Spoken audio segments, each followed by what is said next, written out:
Jumping right in, I wanted to just quickly start with our first question. Is what was the intention of Section 230 in particular when that law was written? So I can start. Yeah, either one of you. Sorry. Sure. So Section 230 was created. It was basically a system of protections from civil liability. And it was created around when the internet was, just starting to take off. And it was assigned to help startups and companies that were going online be able to do business online without fear of being sued because of content that they posted. So the intention of 230 was to provide a safe harbor for companies that publish the content of others, saying basically that if you are publishing somebody else's content, you're not liable for that content. The person who actually spoke or created the content is the person that would be liable under your laws. And the impact of that was basically transformational for the internet, because it allowed websites and other intermediaries to be able to host content, including comment fields, including all of these other things, as well as engage in content moderation practices without fear of being sued. And that was crucial in terms of the development of the internet. And the Section 230 part of the Communications Decency Act is often referred to as shorthand as the 26 words that created the internet, because the section that talks about this is 26 words, but it really transformed the way that internet companies operate. And I'll also add, real quick, I want to give a shout out to my former colleague, Austin Ruxtell, who put in a lot of the work to develop this infographic with LGBT Tech. He has since moved on to do amazing work at Meta, but we miss him and we appreciate all the good work that he put into this. Absolutely. But I also want to add to this that one thing that people often don't realize when it comes to Section 230 is that infrastructure intermediaries are also considered intermediaries under Section 230. A CRS report from a few years back found this and said that, in the courts and in everything, infrastructure intermediaries like content delivery networks and like internet service providers are all included as intermediaries that are covered by Section 230. I think it's worth noting that these kinds of infrastructure intermediaries were never built nor intended to scan content and do things like that. They're simply conduits. But I think that's an important piece of the Section 230 puzzle that a lot of people don't think about or realize. I think a lot of times we think about, platforms like Facebook or Twitter or TikTok as being, the primary companies that are affected by 230, and it's not just that. Yeah, absolutely. It's not a lot that just covers social media companies has become the focus in the press. Yeah. So that is a good point, that there's a lot of backing companies that are affected by this that don't have kind of the resources that a big company would have, that would have to kind of deal with the repercussions of changes to 230. So who benefits from Section 230? I think we've already kind of touched on that a little bit, but I think it goes a little bit broader. Can one of you jump into that? Yeah, I can. For this time. I'll jump first. I think everyone benefits from Section 230. I think, like we were just saying, I think that a lot of the media around Section 230 kind of tends to paint it as something that is protecting only these huge big tech companies, and that's not necessarily true. By protecting intermediaries, we're ensuring that the internet is a better place for everybody to use it, and a better place for new companies and startups to innovate and create new ways for the internet to be a better place for everyone. Without Section 230, there's a huge barrier to entry for startups and new companies, and startups and new companies are what create all these cool, innovative new products that can allow spaces for marginalized communities to gather and seek assistance online. For example, Signal isn't necessarily a small company at this point, but once upon a time it was, and it's not a huge company like Apple, and it's not the go-to messaging app like iMessage, for example. But it's really important to have that kind of an option of a really secure messaging system for marginalized communities or people that want to make sure that their private information is secure. Absolutely. How has Section 230 benefited the LGBTQ community, Carlos? Yeah, I mean, following up on what Anna just said, the the protections of Section 230, you can think of Section 230 as kind of having two sides, like a shield and a sword, right? So the sword part is, the shield part of Section 230 would be the ability, as we have in our handy infographic here. The shield part allows companies to host LGBT content without fear of being sued for obscene content, for all kinds of things. Marginalized communities have often struggled to have their content carried and seen in different media. And frankly, the Section 230 revolution really did help lift the voices of marginalized communities, because it allowed content hosts to host content by marginalized groups that they may not have been able to host before. Until very recently, and even till now, same-sex affection is treated differently than opposite sex affection.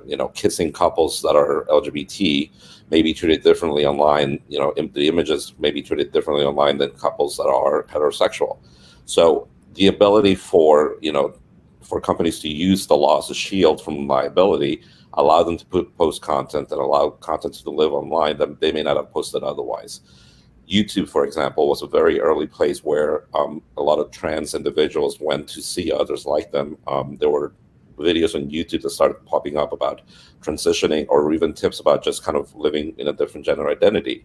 And that's the kind of content that may have been considered obscene under local laws in different jurisdictions and may have been considered objectionable. And companies might have shied away from doing this more if they had that kind of liability. Now, the sword part of this is that it allows communities to, practice content moderation to their own standards. So LGBT websites, LGBT comment sections of somebody's blog do not have to allow content that they would not agree with. And that's because Section 230 protects content moderation decisions that are made by companies in good faith. So if a company decides they do not want anti-LGBT rhetoric, it's because of Section 230 that they can make those content moderations without exposing themselves to liability. So our blog posts, our Twitter feed, our ability to take down really hateful content that comes through sometimes is in large part because Section 30 protects us from being sued by someone who wants to go after us for taking down their content. So it seems like Section 230 actually really created an environment where LGBTQ and many other marginalized communities could have that space online and really protected, I guess, the freeness and the free speech space of for the LGBTQ community online. Does that kind of summarize it? Yeah, absolutely. So I guess that kind of goes into, we've kind of touched on this a little bit, and maybe we're repeating the question. Maybe we can expand on it a little bit. I know we just talked about how 230 uplifts marginalized voices, especially around the LGBTQ community, and how the particular platforms do that. And I kind of alluded to it a little bit here. Is Section 230 protects free speech, but how does it do that? Can we expand that a little bit? I'll turn over to Anna.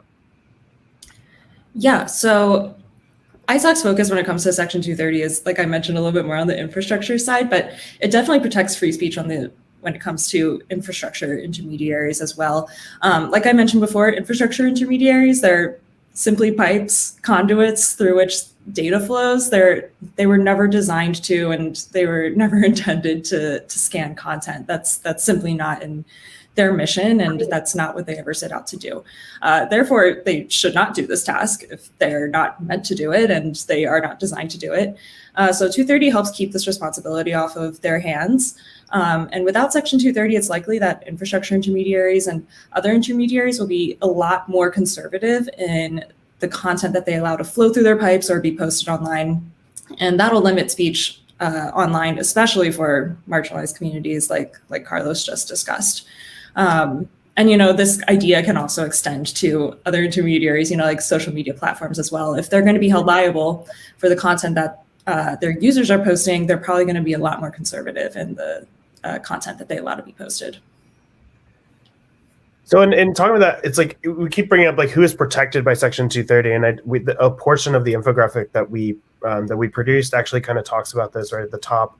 And I think it's really important to recognize that it's not only ISP, social media platform stuff, but we're also talking about e-commerce platforms and maybe some areas where LGBTQ individuals are actually producing items online that are for the LGBTQ community, as simple as a rainbow sticker, or allowing like an Amazon to sell something that is clearly targeted to the LGBTQ community. So it sounds like it really covers a huge swath of the internet. And if it's changed or some way manipulated or taken away, it seems like it would have a lasting effect on not only the LGBTQ community, but many communities across the internet.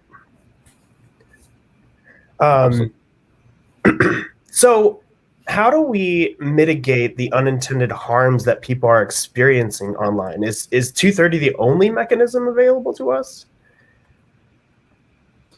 I think that, no, it's not. I think a lot of people point to 230 as a fix for issues that really are more endemic and bigger than 230.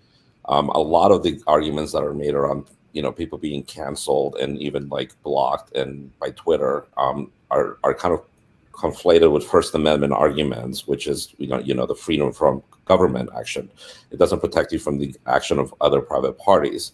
So the use of this kind of First Amendment argument, it's kind of going beyond what Section 230 was intended to do.